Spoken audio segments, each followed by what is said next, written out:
Sobre fundo grafite, um triângulo branco à esquerda com a palavra graduação, disciplina, aprendizado de máquinas.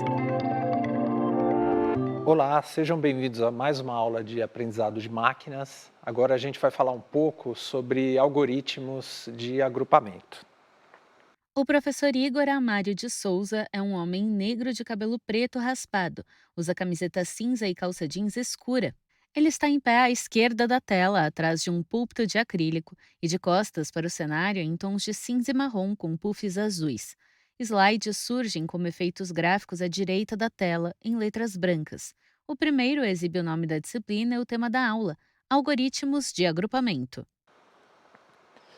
Tá? Então a gente vai ver alguns tipos de agrupamento que existem, né? Alguns tipos de algoritmos, e vamos falar de um ou dois algoritmos de cada um desses tipos.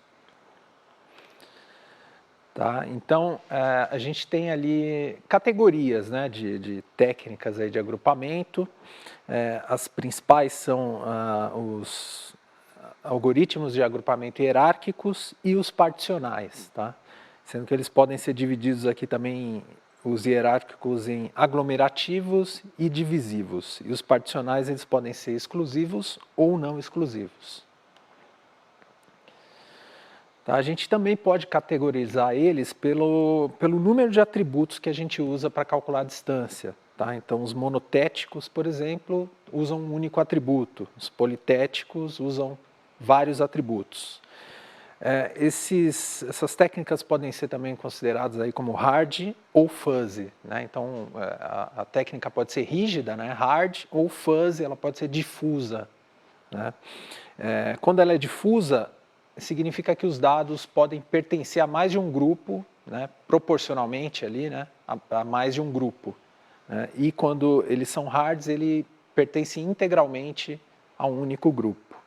Tá, eles podem ser determinísticos ou estocásticos também. Né, então, determinístico, sempre que a gente fizer a execução para o mesmo conjunto de dados, ele vai entregar o mesmo resultado. Né, o estocástico já vai ter alguma variação dependendo de como o algoritmo foi iniciado.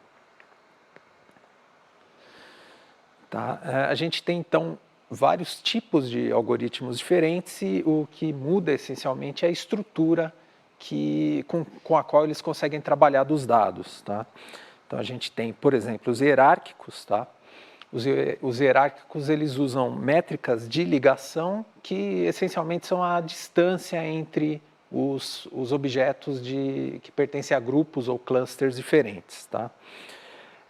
Eles vão ter um nível ali de granularidade que é bastante flexível, tá? E o critério de parada desses algoritmos normalmente é indeterminado. Né? Então, eles começam e terminam sem a gente fazer a parada deles, né? Sem colocar um critério específico para que ele pare. Tá? E uma outra característica deles é que eles não melhoram os clusters, né? Ou seja, eles não modificam a posição dos objetos no espaço. Tá? Eles simplesmente relacionam os objetos que estão mais próximos, desde o do menor nível até o maior nível. Novo slide com um esquema sobre agrupamento hierárquico composto de retângulos laranja conectados por linhas brancas. No topo, um retângulo A, B, C, D, E, F, que se ramifica para baixo em AB à esquerda e C, D, E, F à direita. De AB saem duas linhas até A à esquerda e B à direita. De C, D, E, F parte duas linhas para C, D, E à esquerda e F à direita.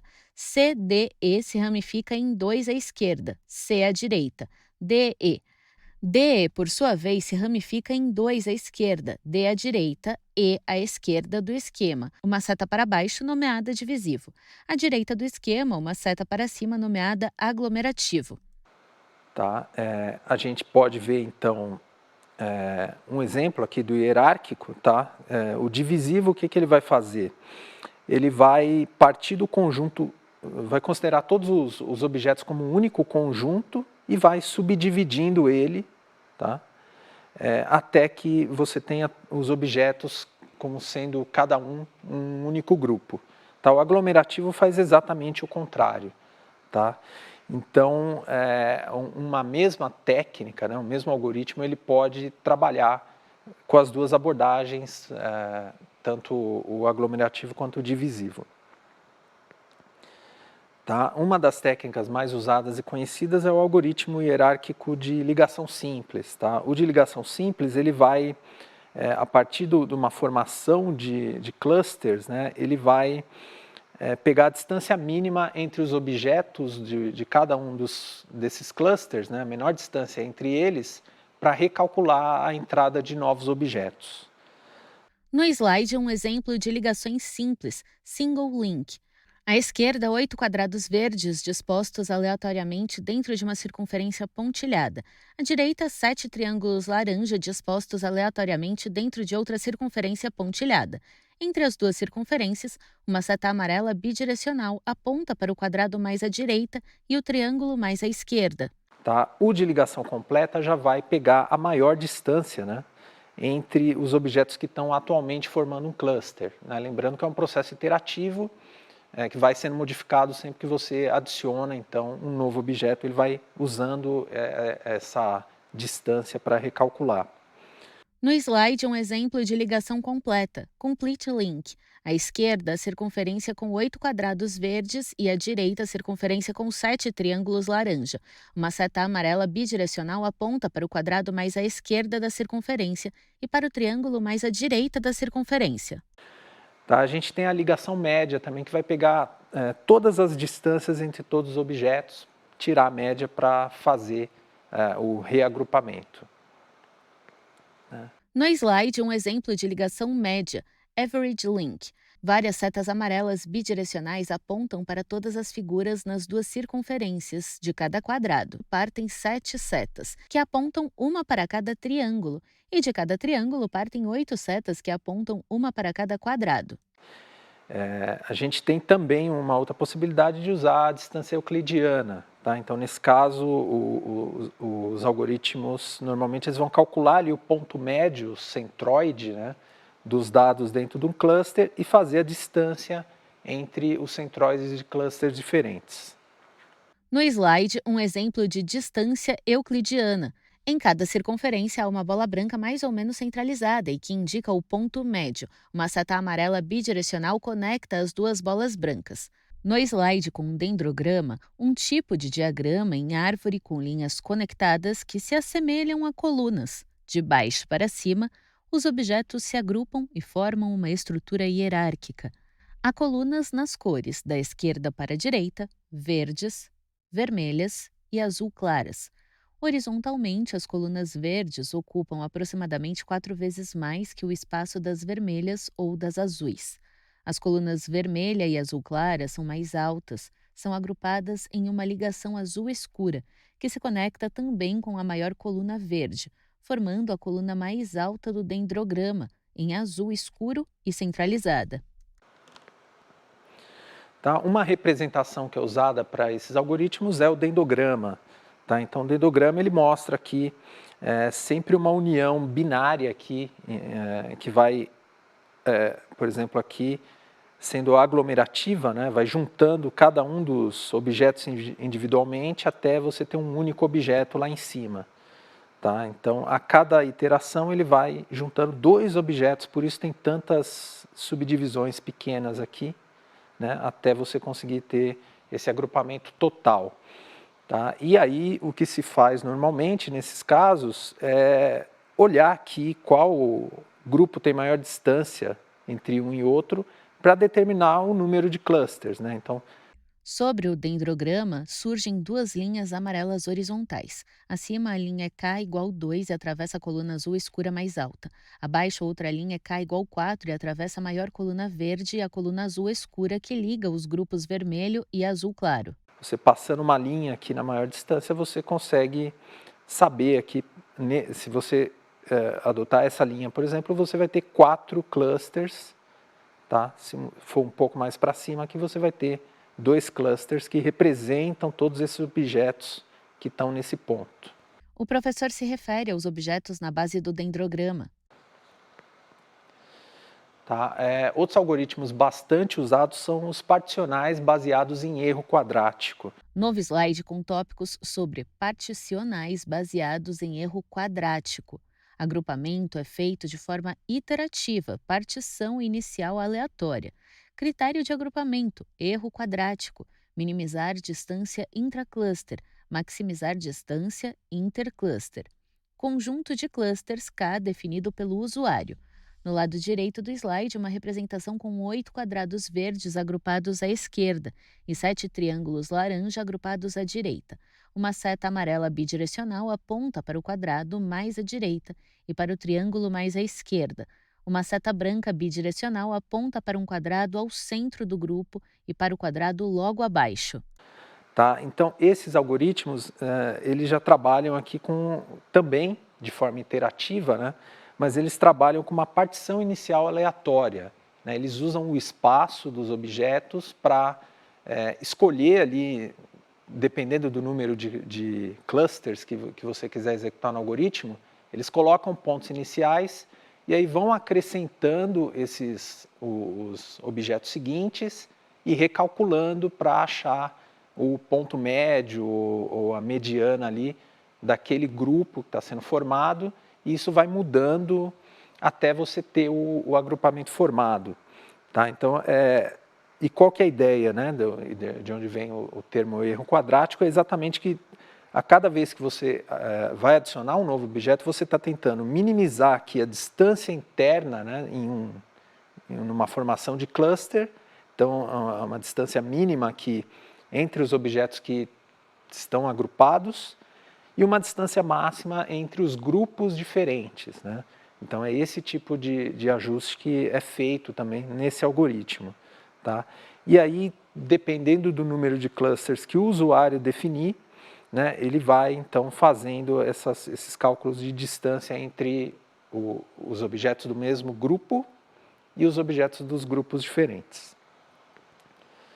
Tá? E, assim, você pode também utilizar várias medidas, né, de similaridade para rodar esse algoritmo. Né? Então, você pode escolher, por exemplo, a distância euclidiana ou a distância de Manhattan, dependendo aí das características dos dados que você está usando. Né? E o critério de parada aqui, ele existe, né, e é quando ao adicionar novos objetos, o centro ali de referência do cluster ele não é mais modificado.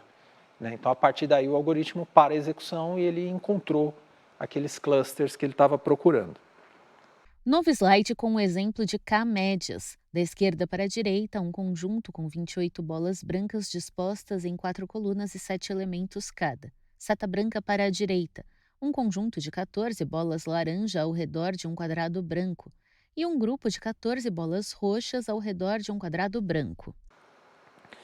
Tá? Um dos algoritmos mais usados, né, dessa categoria é o K-médias. Né? Então, no K-médias aqui a gente tem esse processo que eu falei, né?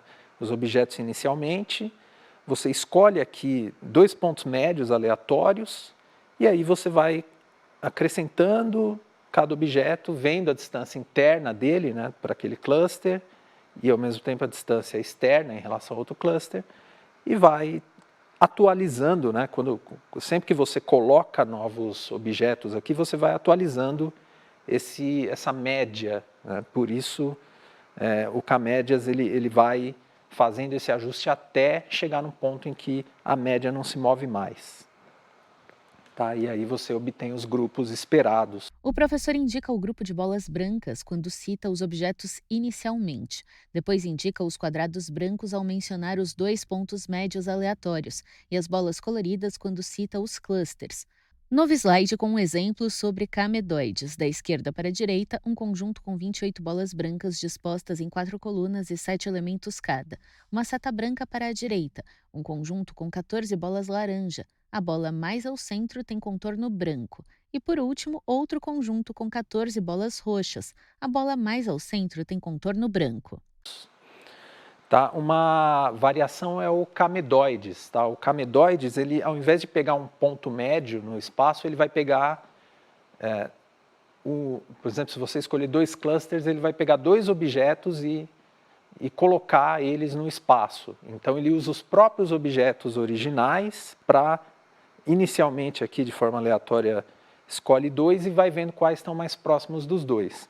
Eventualmente, o objeto que que foi escolhido primeiro, ele pode mudar, né? O medoide, né? O objeto ali, que é a mediana, né? do cluster, ele pode ser alterado dependendo de como tiver a distribuição dos dados. Tá? Novo slide com um exemplo de fuzzy, C-médias, da esquerda para a direita.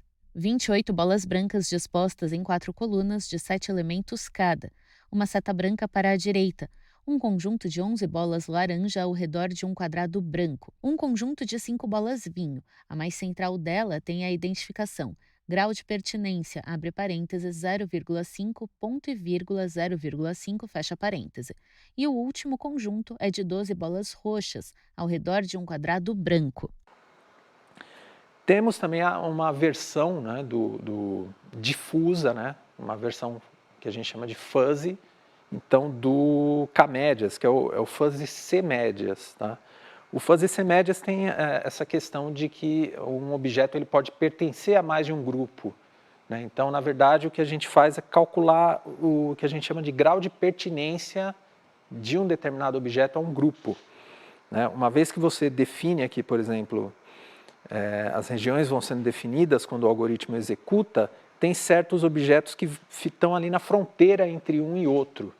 Então, você atribui uma proporção do valor dele a um grupo ou a outro grupo.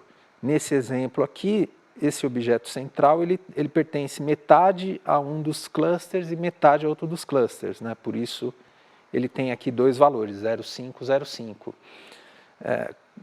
Esse grau de pertinência está relacionado diretamente à quantidade de clusters que você tem. Né? Então, se você tiver 10 clusters, você pode ter aqui aquele objeto dividido proporcionalmente entre esses 10 clusters. Né? Então, ele vai sendo ajustado dessa forma. E aí você pode tanto considerar ele como sendo de um grupo, né, por estar mais próximo, como você pode considerar isso aqui como um grupo intermediário, né? Um grupo que você não tem certeza se pertence a um ou outro. Tá? Então é para isso que esse tipo de algoritmo é bastante útil. A gente tem também os algoritmos que são baseados em densidade.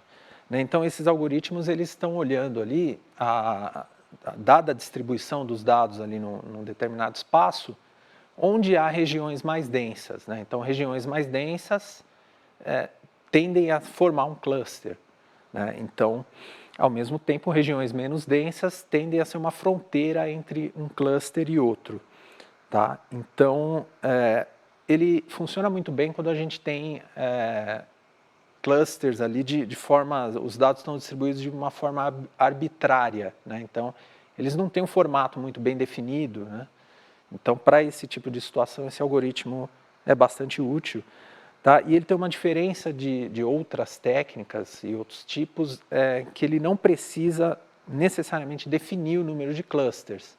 Ele vai vendo a densidade no espaço, e se você tiver, por exemplo, duas regiões claramente muito densas e um espaço menos denso entre elas, isso provavelmente vai automaticamente dizer ali que tem 2 clusters. Tá? Um desses algoritmos de densidade é o DENCLU, né, que vem aí de Density Clustering, né, o agrupamento de densidade. Né? Tá? Ele começa fazendo ali, modelando uma densidade global do conjunto de pontos distribuído. Né? Então ele usa funções ali que podem ser, por exemplo, a distância euclidiana, ou pode ser também uma função gaussiana, né, a função ali de distribuição normal, para verificar como é que esses dados estão. Tá? E aí, você pode ter pequenos grupos de dados mais espalhados, né, que vão formar ali funções de locais, né, funções ali que são picos locais, né, quando você plota a função. Esses picos eles podem representar grupos, né, então objetos que estão muito próximos de um determinado pico podem formar um grupo. Tá?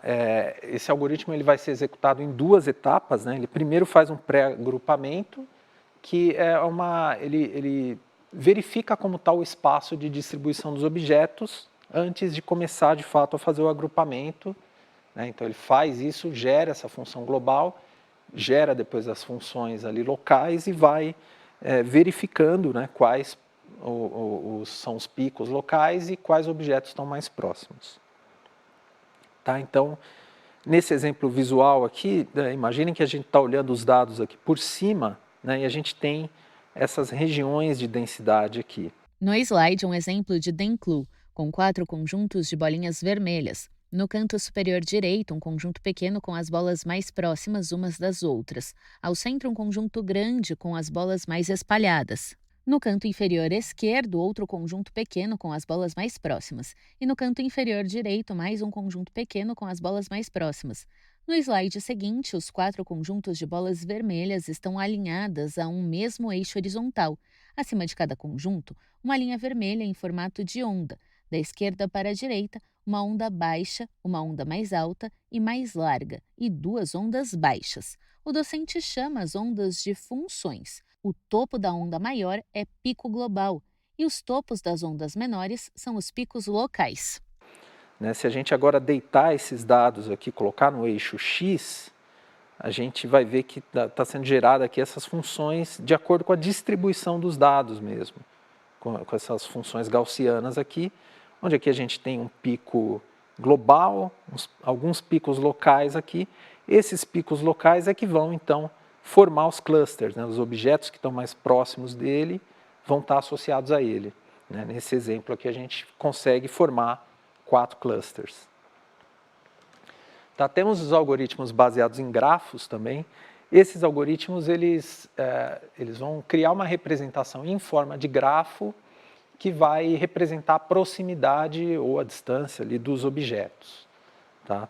Então, ele faz uma representação do conjunto de dados em forma de grafo, marcando ali as distâncias entre eles. Tá? Então, aí cada nó vai representar, a princípio, um objeto conectado a outro nó, outro objeto, né, por meio de uma aresta. Né? A aresta vai representar a distância entre esses objetos, e aí esses objetos podem ser agrupados, né, num objeto maior, né, ou podem estar dentro de um outro nó, né, e aí vai depender da quantidade de clusters que se quer obter. Tá?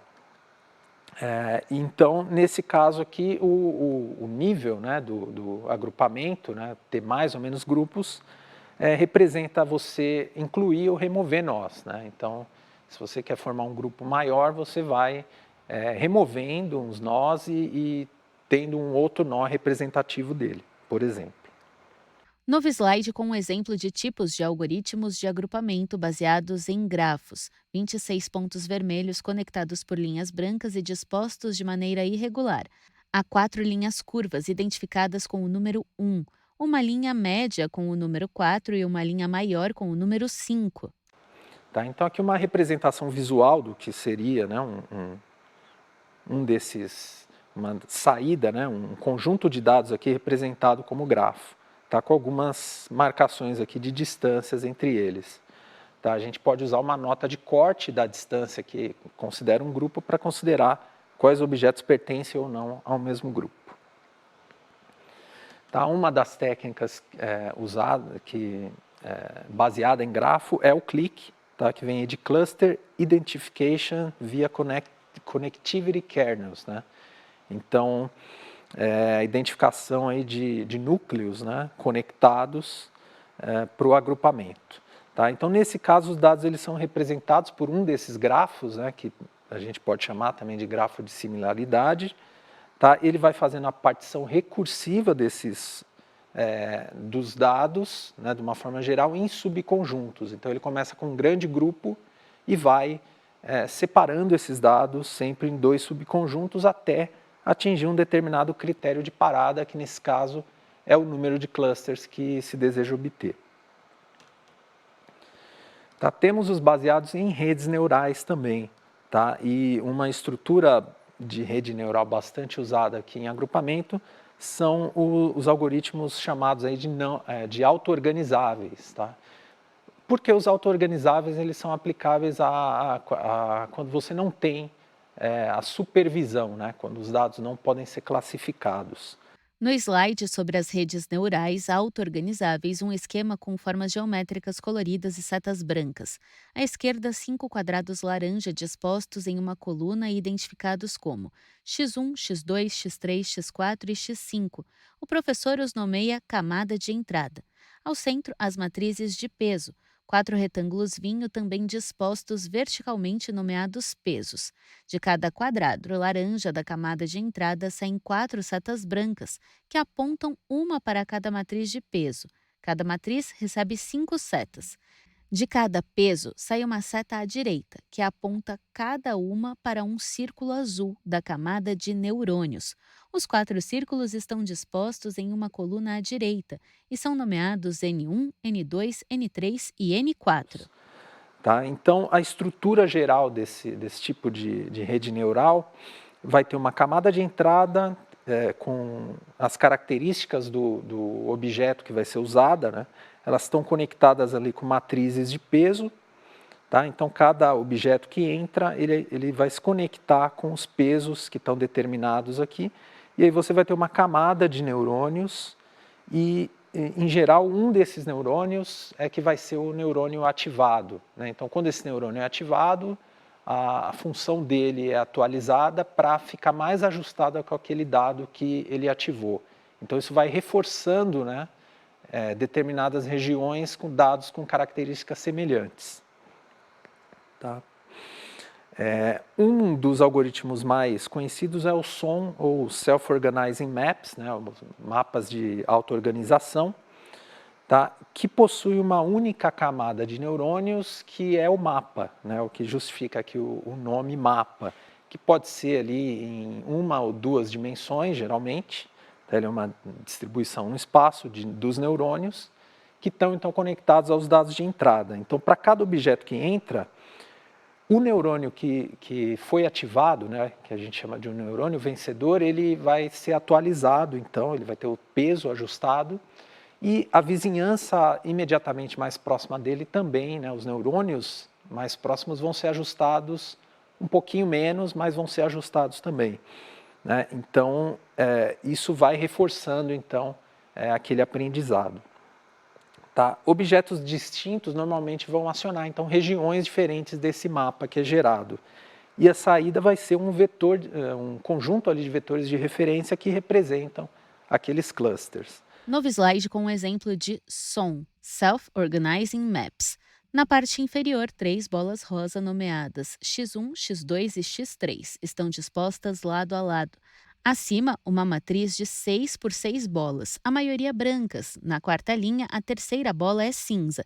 De cada bola da matriz partem 3 linhas tracejadas, cada uma em direção a uma bola rosa. Fonte Martin Thoma, Wikimedia Commons. Tá? Nessa imagem aqui a gente tem uma visualização aqui do que seria, né, um mapa, né, então a camada de neurônios ligado aqui a um grupo aqui de conjuntos de entrada, tá, onde todos estão ligados a todos os neurônios. Tá? O vetor de peso está representado, a matriz de peso está representada aqui pelos próprios vetores. O docente indica a matriz de bolas brancas e cinza quando cita a camada de neurônios. As bolas rosas são o grupo de conjuntos de entrada e as linhas tracejadas são matriz de peso e os vetores. Tá? E temos também os baseados em grid. Tá? Esse tipo de algoritmo aqui, ele vai dividir o espaço em grids, são grades, né? Então ele vai criando grades que podem ter ali tamanhos diferentes, né, de acordo com a densidade que esses dados têm em um certo espaço.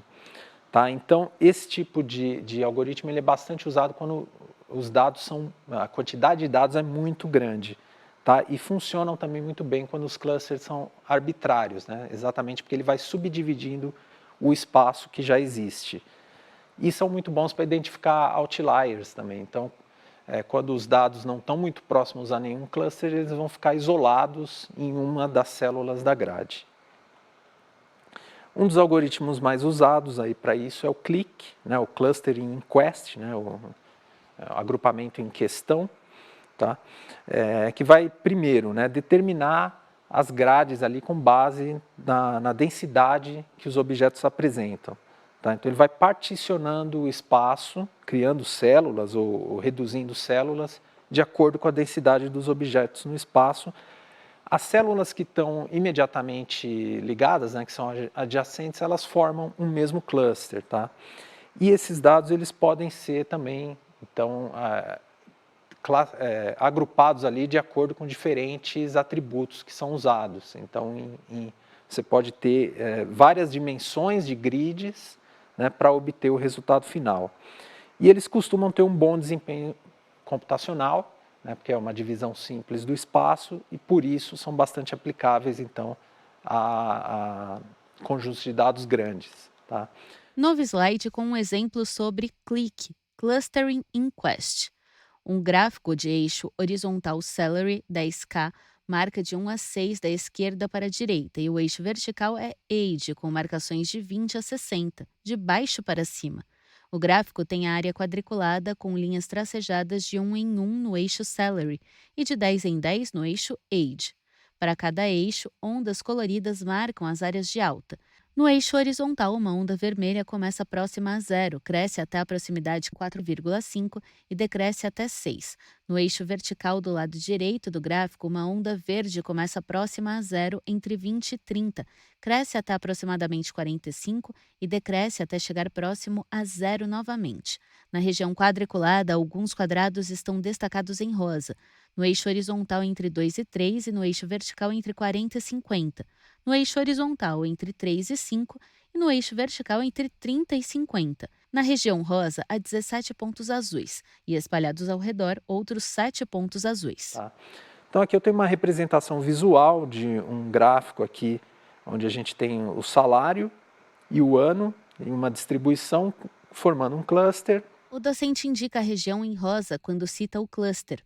No slide seguinte, um novo cluster. O gráfico tem o mesmo eixo horizontal nomeado Salary, 10K, e com marcações de 1 a 6. O eixo vertical é Vacation, Week, e marcas de 1 a 5. O gráfico tem a área quadriculada com linhas tracejadas de 1 em ambos os eixos. Para cada eixo, ondas coloridas marcam as áreas de alta. No eixo horizontal, uma onda começa próxima a 0 entre 1 e 2, cresce pouco entre 2 e 3, fica maior entre 3 e 5 e se aproxima de 0 entre 5 e 6. No eixo vertical, uma onda amarela começa próxima a 0 entre 1 e 2, cresce pouco entre 2 e 3 e fica maior entre 3 e 4 e decresce próxima a 0 entre 4 e 5. Na região quadriculada, alguns quadrados estão destacados em azul claro, no eixo X entre 3 e 4 e no eixo Y entre 2 e 3, no eixo X entre 2 e 5 e no eixo Y entre 3 e 4. Na região azul, há 18 pontos azul escuros e espalhados ao redor, 7 pontos. O salário agora e semanas de férias está formando uma outra estrutura de cluster que no final a gente representaria aqui em 3 dimensões, né, nesse exemplo, né, formando aqui 2 clusters dependendo do atributo que se quer olhar. Novo slide com os 2 gráficos anteriores integrados a um terceiro plano sem cluster. O plano sem cluster é vertical à esquerda e o plano com cluster azul é vertical à direita. E na base horizontal está o plano com o cluster rosa. Os pontos azuis flutuam aleatoriamente no espaço tridimensional. O eixo Salary e Age formam o plano horizontal e o eixo Vacation está na lateral direita do plano vertical à direita. Tá bom? Então, esses são os principais tipos, né, categorias. Existem vários algoritmos para cada um dessas categorias. Tá? Esses foram só alguns. Obrigado e até a próxima aula. Sobre fundo branco, 2 retângulos vinho e cinza sobrepostos alternam-se nas laterais. No centro da tela, os créditos em letras pretas. Governo do Estado de São Paulo. Secretaria de Ciência, Tecnologia e Inovação. Universidade Virtual do Estado de São Paulo, Univesp. Presidente Rodolfo Jardim de Azevedo. Diretor acadêmico, Simone Teles.